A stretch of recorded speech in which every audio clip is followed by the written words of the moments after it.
Hey, what is going on, crypto people? It is the crypto siege with another day in the life. Yeah, that's right. I've been on that Arbitrum for sure, learning another day in the life, in the crazy life that is a digital asset space. Freaking good afternoon. Happy Sunday, happy Monday to each and every one of you. It's a funny story. Me and Miss Crypto Siege, boy, we went out, yes, Saturday and early Sunday.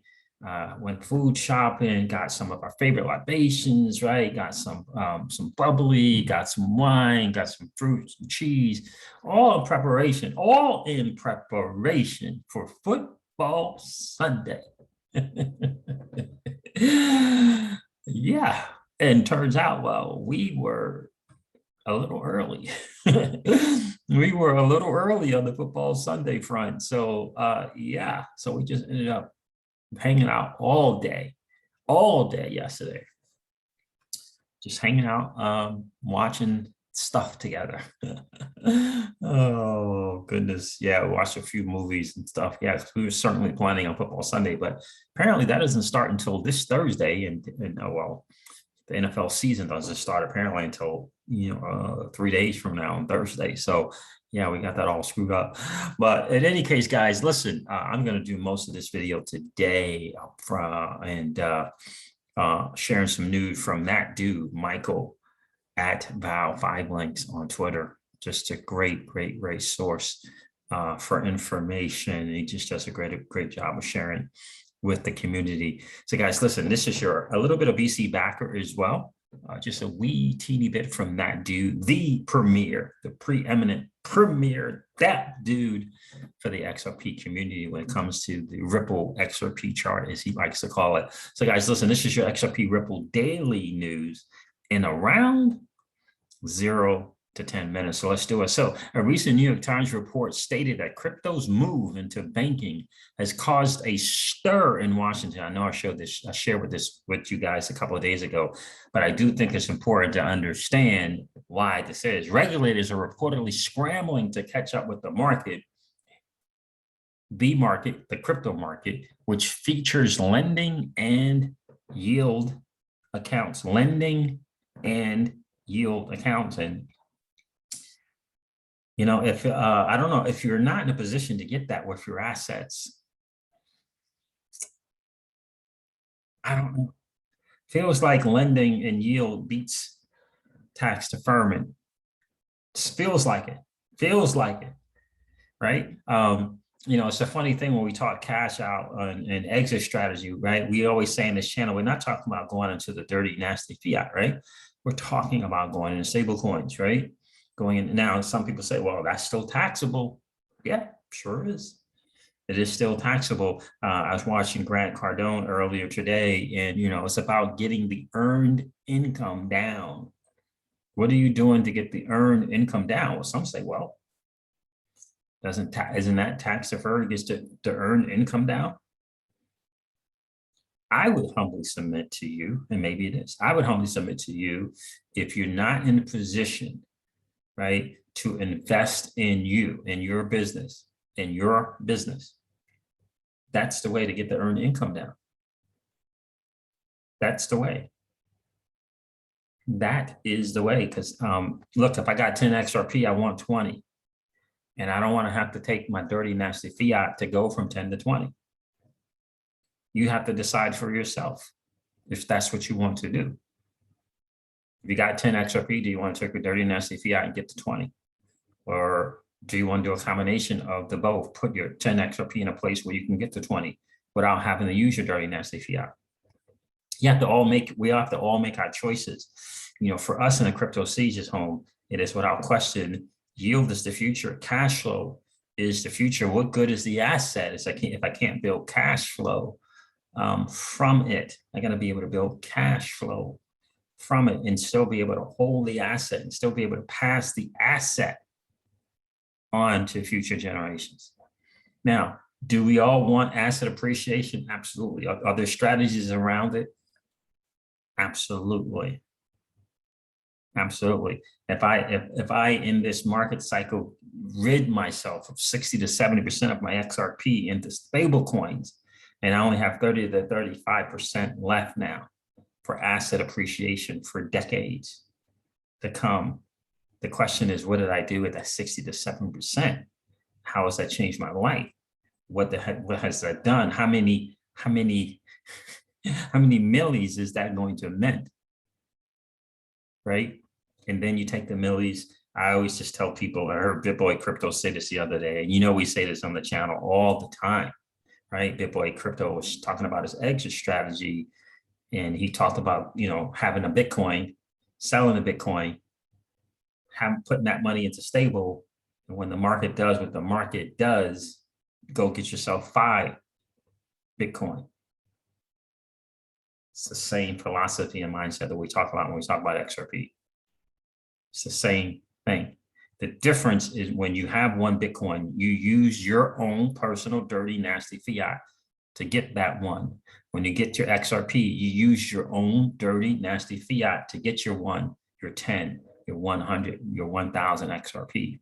If you don't take advantage of the market cycle, in my humble opinion, you take advantage of the market cycle and do something with your 1 Bitcoin, and now you have $100,000, for example, you got to get, how much did you spend your money to get the 1 Bitcoin? You're up, right? You're up. It's the other people's money now that you're using to get your other Bitcoin, to get your 5 Bitcoin during the bear market. Versus waiting for 250,000, 300,000 Bitcoin before you make any moves. Remember, time is your friend, or it could be your enemy. In any case, I digress, right? The regulators are concerned because these platforms are providing lending and yields that they just does not exist in the traditional market. That's the bottom line. They don't exist in the traditional market, and they know it. The regulators are not concerned about self-directed IRAs.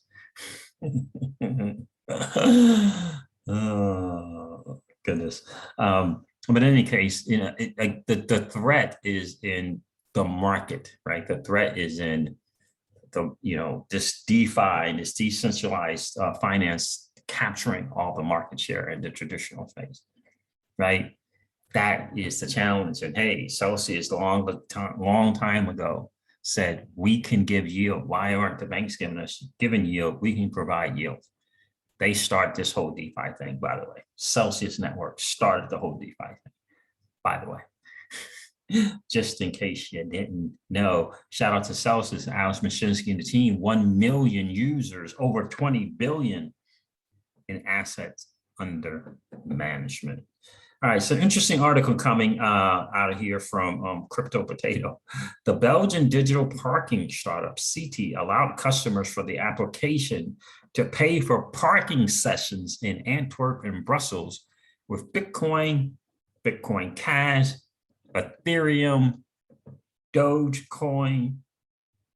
Remember the Dogecoin that everyone said was that silly old meme coin? Remember that Dogecoin where people said, you know, silly old meme coin, and you're going to be caught with it and all this other kind of madness. Yeah, that Doge. That Doge. Yeah, they're taking it.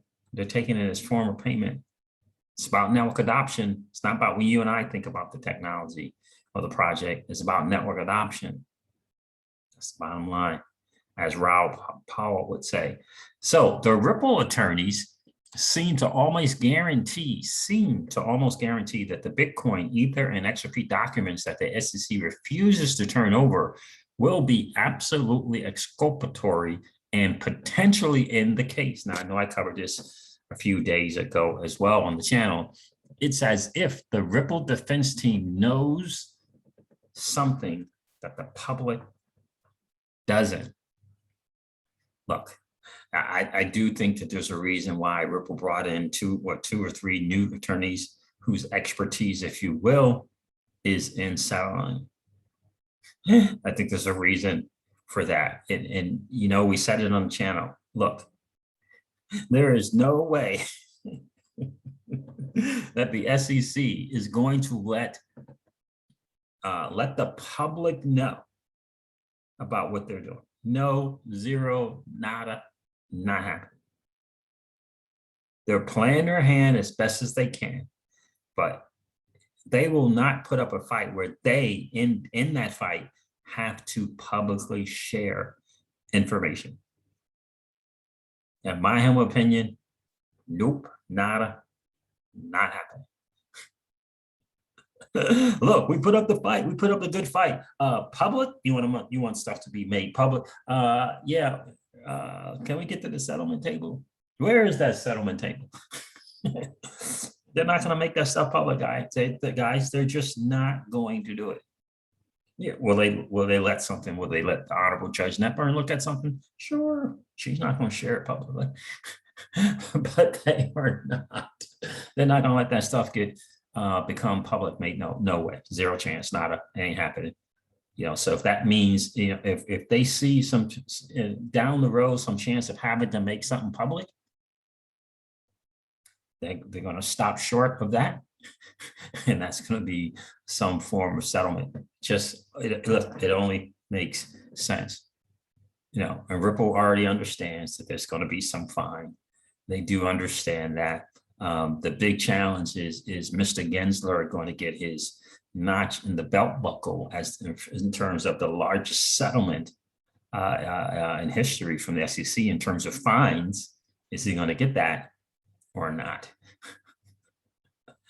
That's going to be the question, and I'm sure Ripple is prepared, right? Because they got to look at the pros and cons of this settlement. And if the pro is we get to expand into the United States capital markets the way that we want to,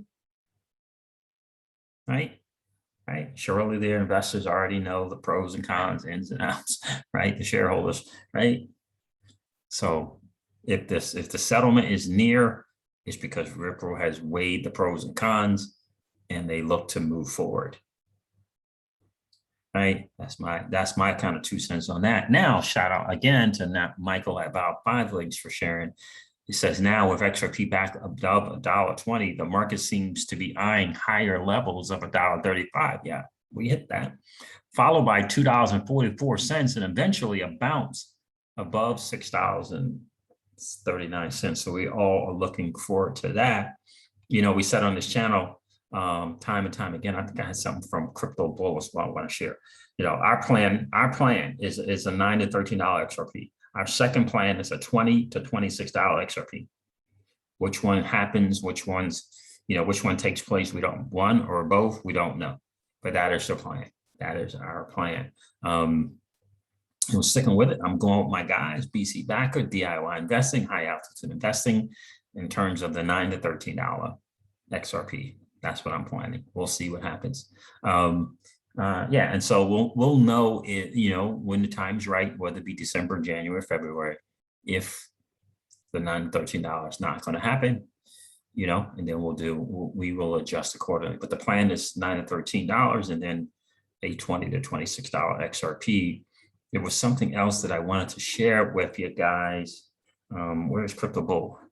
Here it is right here. I'm going to end the video with this. Cardano is up 15,000%. Shout out to the CryptoBull.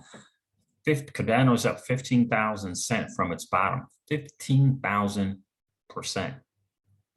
XRP will be $16 after the same percentage increase. The same 15,000%. If Cardano did it, XRP can do it. So you tell me, what's the better buy right now? What is the better buy right now? Guys, I'm doing so much research. I got to tell you, Solana and Terra Luna is just unbelievable. The amount of information and learning that can take place. I am messaging back and forth with Coining 203. I'm gonna hopefully I'm looking into something. We'll see how it goes.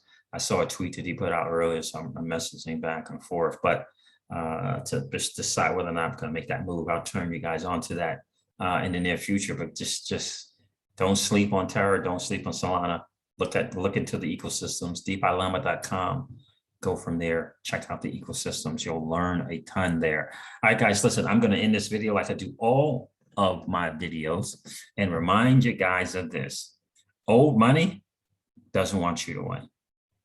They don't want us to win. They would rather that we remain a cog in their perpetual wheel of trading our time for dollars. They don't want us to play in the same playground that they play in, where we allow our money to work for us. This is our chance to win, guys. The digital asset space is our chance to win. We are in the midst of the greatest transfer of wealth in the history of man. Are you participating, or are you standing on the sidelines?